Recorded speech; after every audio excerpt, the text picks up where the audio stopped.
Hello everyone, welcome to keep learning by Swapnil. आइए question देखते हैं। एचसीवी का बड़ा ही प्यारा सा क्वेश्चन है, चैप्टर 3 36 क्वेश्चन एक्सरसाइज में का ये क्वेश्चन है।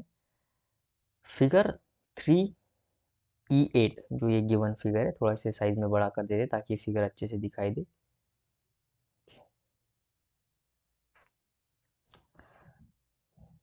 तो ये फिगर कह रही है, shows 11.7 feet wide ditch with the approach roads at an angle of 50 degree with the horizontal. ठीक है ना। अब हमने बहुत बार ऐसे चढ़ान देखी है जहाँ पे क्या होता है, कभी कभी ऐसा गड्ढा हो जाता है बीचों बीच। ठीक है, कि मान लेते हैं कि हम कुछ इस ऐसी चढ़ान है। ठीक है, और जैसे वो किसी मूवी में, या फिर अगर मैं ऐसे कोई एक बड़ा सा गड्ढा है और फिर सेम ढलान। ठीक है, कुछ इस प्रकार। तो ये जो एंगल है ये भी है 50 डिग्री, और ये भी एंगल है 50 degree.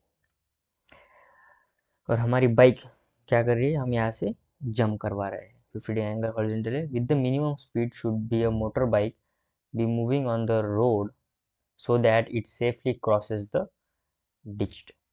Assume that the length of the bike is 5 feet. ठीक है, ये जो डिस्टेंस है हमें ऑलरेडी गिवन है, कितना है 11.7 फीट। और जो बाइक है वो बाइक की भी डिस्टेंस हमें गिवन है, कितना है 5 फीट। ठीक है, अगर आपने धमाल मूवी देखी होगी तो उसमें वो रितेश देशमुख जैसे कैलकुलेट करता है। ठीक है, रितेश देशमुख और उसके साथ जो उसका बड़ी होता है वो कैलकुलेट करते हैं कि हम ऐसे ऐसे लॉ को यूज़ करेंगे और फिर इस ढलान को क्रॉस कर देंगे। तो वैसा ही कुछ सिनेरियो यहाँ पर भी हो रहा है। एक मान लो हमारी बाइक है यहाँ पे, ठीक है, कुछ ऐसे, और हम यहाँ से जंप करवा रहे हैं। पर जंप करते समय ये ध्यान देना है हमें कि जब इसका लास्ट जो आखिरी पहिया होता है, यानी जो पीछे का पहिया होता है, वो जब इसे लीव करेगा तब हम इसे कहेंगे कि इसने छोड़ा है। और चलते चलते चलते चलते जब ये अपना लास्ट पहिया जब यहाँ पे टिकाएगा तब हम कहेंगे इसका कंप्लीट क्या किया है उसने, वो जो गड्ढा है वो पार किया है। अब यहाँ पे यही एक बात समझनी है कि ये जो बाइक है ये 5 फीट है ऑलरेडी, तो इसे ये डिस्टेंस तो चलना ही पड़ रहा है।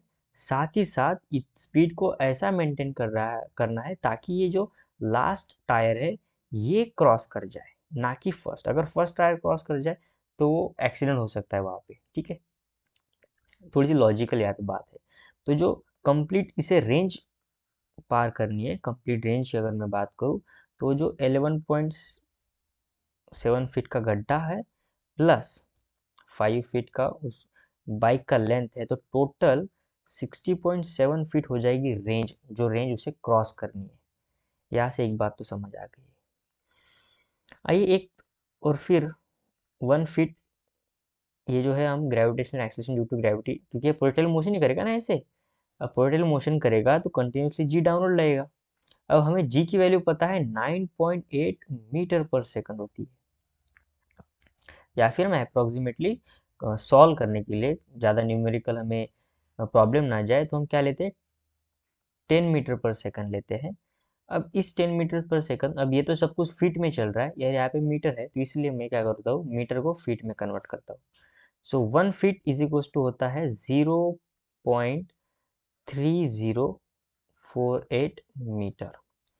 यानी अगर मैं 10 मीटर की बात करूँ तो ये जो 10 मीटर पर सेकंड स्क्वायर है ये आ जाएगा 10 डिवाइड बाय 0.3048 मीटर फीट पर सेकंड स्क्वायर। सॉरी, यहाँ पे ये कन्वर्ट हो जाएगा फीट पर सेकंड स्क्वायर, और इसे सॉल्व करने के बाद ये आ जाएगा 32.80 फीट पर सेकंड स्क्वायर। ठीक है, अब ये जब बाइकर यहाँ से अपनी बाइक से जंप करेगा, यानी किसी इनिशियल वेलोसिटी से जंप करेगा यू, और जो एंगल होगा यही 50 डिग्री एंगल होगा यहाँ पर। सही बात है, ठीक है ना, उसी एंगल से वो कूद रहा है। तो हमें क्या है, रेंज का एक फार्मूला पता है जो पोर्टल मोशन में हमने बहुत बार पढ़ा है, यू स्क्वेयर साइन 2θ/g। अब जिन बच्चों को ये फार्मूला नहीं पता है, सिंपल बात है कि जो रेंज का जो फार्मूला होता है, हॉरिजॉन्टल में जो वेलोसिटी होती है इनटू टाइम ऑफ फ्लाइट हम लेते हैं। ये रही हॉरिजॉन्टल वेलोसिटी। और टाइम ऑफ फ्लाइट क्या होता है, किसी भी ग्राउंड टू ग्राउंड पोर्टल मोशन में 2 times vertical velocity upon G होता है। ठीक है, तो अगर मैं इसे सॉल्व करूँ, यू एक्स की जगह यू कॉस थीटा रख दूँ, यू वाई की जगह यू साइन थीटा रख दूँ, तो ये 2 ये हो जाएगा यू स्क्वेयर। ठीक है, ये क्या हो जाएगा, u square 2 times sine theta cos theta by g. और ये 2 times sine theta into cos theta जो होता है, ये हमें पता है अच्छे से क्या होता है, साइन 2θ/g। ठीक है, ये जो है जिन बच्चों को नहीं पता है, तो ये काइनेमेटिक्स से आता है, कोई इसमें ज़्यादा बड़ी बात है नहीं। ठीक है, पर आपको अगर नहीं समझ आ रहा है तो मैं आपके लिए इसे साइड में इसे रख देता हूँ ताकि आप इसे लिख सको। ओके, सो आइए इसे सॉल्व करते। सो रेंज हमें ऑलरेडी पता है कितना है, 16.7 फीट। ठीक है, यू स्क्वायर जो हमें फाइंड करना है मिनिमम वेलोसिटी उसकी, साइन 2θ, ये हो जाएगा साइन 2 इंटू 50 डिग्री यानी साइन 30 डिग्री अपॉन जी। जी की वैल्यू कितनी, यहाँ पे जी की वैल्यू 10 मत रखिए या फिर 9.8 मत रखिए। हमने सॉल्व किया है 10 मीटर पर सेकंड स्क्वायर को कितना होता है, यहाँ पे फीट में 3280 फीट पर सेकंड स्क्वायर। ठीक है, तो आ जाएगा 16.7 into 32.80 is equals to U square. और ये हो जाएगा 15 इंटू 2 साइन 30, साइन 30 की वैल्यू होती है 1/2 इंटू 1/2। तो u square is equals to आ जाएगा, यहाँ पे 2 भी मल्टीप्लाई हो जाएगा, 2 इंटू 16.77 इंटू 32.80। तो इसे जब मैं सॉल्व करता हूँ तो यह आ जाएगा 1095.52, taking square root on both side. तो यहाँ से जो u की वैल्यू आ जाएगी, इसे मैं अगर मैं रूट में सॉल्व कर देता हूँ तो यह जाएगा 33.09 फीट पर सेकंड अप्रॉक्सीमेटली। अब यहाँ पे हो ये रहा है कि अगर आप बुक में देखो तो 32 अप्रॉक्सीमेटली वैल्यू गिवन है। ठीक है, 32। पर हमने क्यों यहाँ पे 32 क्यों नहीं आया है, क्योंकि हमने क्या किया है, यहाँ पे 10 मीटर पर सेकंड स्क्वायर लिया है जी की वैल्यू। ठीक है, अगर आप 9.8 ले लेते हो तो थोड़ा सा यहाँ पे पॉइंट में वैल्यू चेंज आ जाएगी और आपका आंसर 32 पॉइंट समथिंग आ जाएगा, जो कि अप्रोक्सीमेटली सही है। आंसर ये भी सही है, बस हमने क्या किया, यहाँ पे कोई भी मेंशन नहीं है। जी का वैल्यू कोई भी रख सकते हैं हम, 10 भी रख सकते हैं, 9.8 भी रख सकते हैं। तो अगर आपको 32 पॉइंट समथिंग वो वैल्यू चाहिए, एक्सपेक्टेड वैल्यू अगर आपको वो है, तो आप क्या करिए, इस 10 मीटर पर सेकंड स्क्वायर की जगह 10 की जगह 9.8 रख दीजिए ताकि वो आंसर आ जाए।